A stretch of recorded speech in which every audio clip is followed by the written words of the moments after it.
So in starting to think about this week's Parsha, I have a question for all of you. How many of you have a collection of jars in your life? Mason jars, old pasta jars, whatever it is. How many of you keep old jars around? I need a show of hands. I can't tell from nodding heads. Okay, there's a couple. And those jars come with a lot of lids, right? And you never know where to put them. I once lived in a house where we had what was called the lid drawer. And it was like tohu vavohu in there. It was total chaos.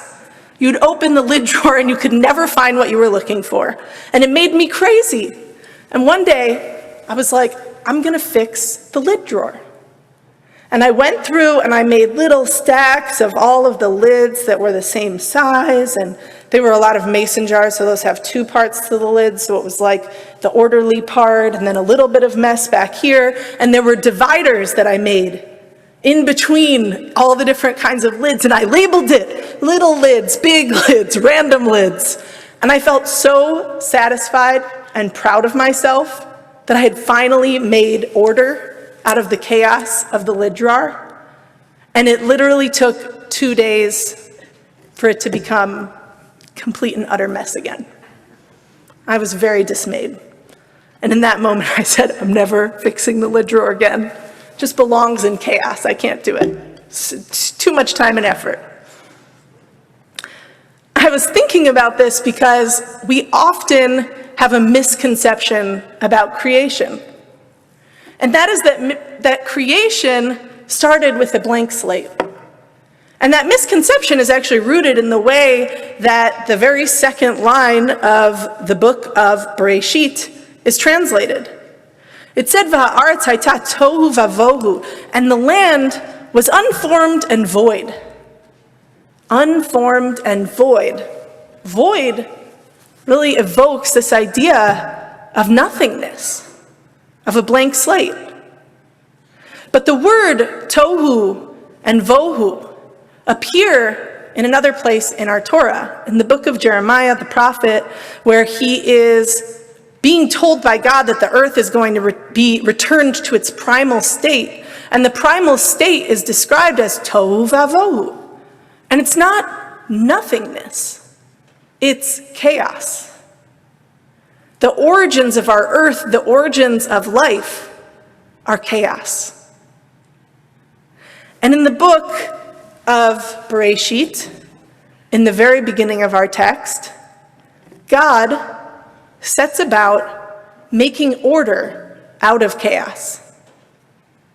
And the way that God makes order isn't by creating matter. Rather, God sets about by creating divisions, differentiation.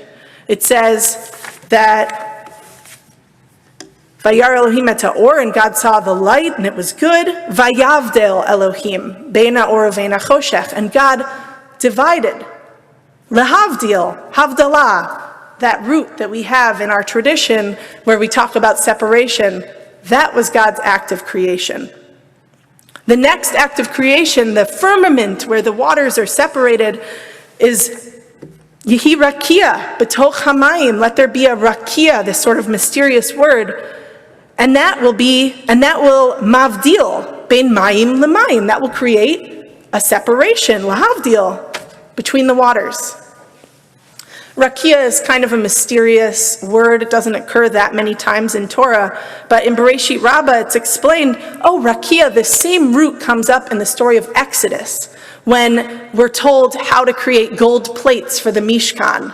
And so there's this understanding that when God says, Yehi rakia, let there be a firmament, God is actually describing, let there be like a gold plate, some sort of metal that's actually going to create a separation.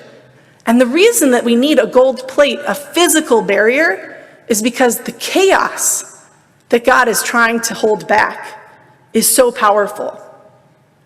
Think about my lid drawer and those little lines and those dividers, that sort of feeble attempt to make order and boundaries out of chaos.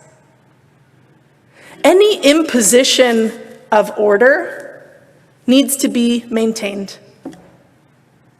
can't just make order and that's the way the world is. We have the scientific notion of entropy, that all matter goes in the direction of chaos. And yet our story says it's not just chaos. God creates order. That is God's role. According to the scholar John Levinson, my favorite Bible scholar, in the ancient Near East, the New Year's festival was actually a renewal of this recreation of the ordered world. So the idea in the ancient Near East was that the world was chaos, and that the role of God, of deity, was making order. But you couldn't just make order and be done with it. You had to actually renew that commitment to order on a yearly basis. The present, according to Levinson, is always in need of rectification because social, political, and natural chaos are never far away. I really relate to that. To this sense that actually many of us can tap into our own awareness of the persistence of chaos.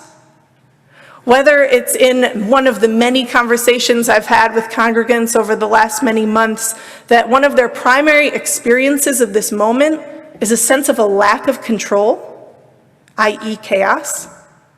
For those of you who experience suffering or loss, change, that is an experience that connects us to that feeling of chaos. And it is uncomfortable. It is not a place we want to dwell. In the ancient world, this New Year's festival carries over even into our tradition and our New Year's festival. We just finished the cycles of the holidays of Tishrei, and our New Year, Rosh Hashanah, includes in its liturgy all of these comments about the kingship of God. And that kingship, that sovereignty, is God's mastery over chaos. That's a relic of this notion, even in the ancient world, that God was master of chaos. But what's even more interesting is that in our Jewish tradition, we don't just observe God's mastery over chaos once a year. That might be because we're kind of an anxious people, and we need that feeling that God is master of chaos, that we are not alone in the chaos. We need to be reminded of that more often.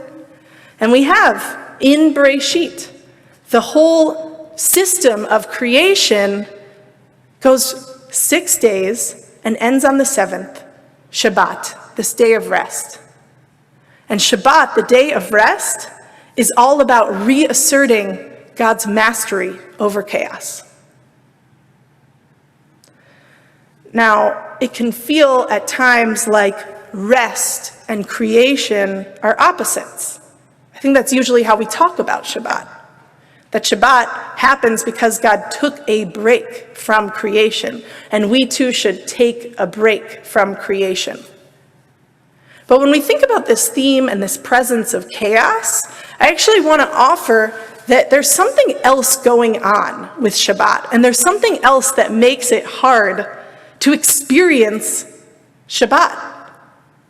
And that is because when we stop creating, when we stop ordering, when we stop creating boundaries, chaos rushes in. It's hard to sit still. It's hard to stop making order out of the lid drawer. It's hard to let the dishes stay in the sink. It's hard to turn off our phones. It is hard to stay in any one place. And it's not just a modern problem. That is the experience of humanity. That when we sit still, when we stop ordering, when we stop doing that part of us which is divine, that part of us which has the ability to make order out of chaos, when we stop doing that, chaos rushes in, and it's uncomfortable. But you can't actually have rest and creation separately. You can't have rest and differentiation separately. Chaos is a condition of the world. It is a condition of existence. And the painstaking work of ordering that chaos will always be undone. My lid drawer is always going to get messy. It makes me crazy. But we actually have to be willing to take a break from the work of ordering. Shabbat actually invites us to learn in some sort of designated and defined moment that we can touch chaos, we can touch disorder without being consumed by it. So the invitation of Parshat Bereshit, and my blessing for each of you, is that we take a much-needed rest. That we take a break from trying to assert control over the messiness of existence. Not a permanent break, but a weekly break. And may it be so that in that peace, we make peace with chaos. And we know that order will return at the end of every Shabbat with Havdalah. Shabbat Shalom, everyone.